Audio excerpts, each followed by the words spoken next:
দেখুন, এই কথাটি আমি আপনাদের অনেকবার বলেছি, তবু আরেকবার শেয়ার করছি, কারণ বিষয়টি অত্যন্ত গুরুত্বপূর্ণ।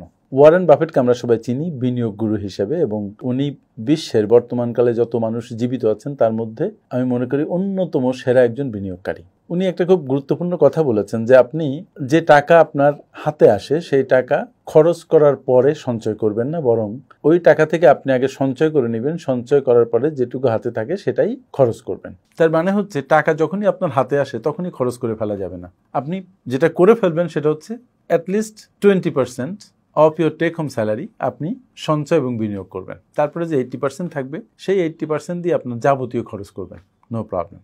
এই যে 20% আপনি জমা করলেন এবং বিনিয়োগ করলেন, এই টাকাই আপনার রিটায়ার্ড লাইফে আপনাকে সুরক্ষা দিবে। তাই বলা হয় যে টাকা জমানো এটা কিন্তু শুধু সঞ্চয় না, এটা মূলত ভবিষ্যতের প্রতি আপনার সম্মান প্রদর্শন করা এবং দায়িত্ব পালন করা। যে আপনি এখন ইনকাম করছেন সেই আপনি একসময় ইনকাম করবেন না, তখন আপনাকে কে চালাবে? এই 20% মানি যেটা আপনি এখন রেখে দিচ্ছেন খরচ না করে, লোভ সামলিয়ে।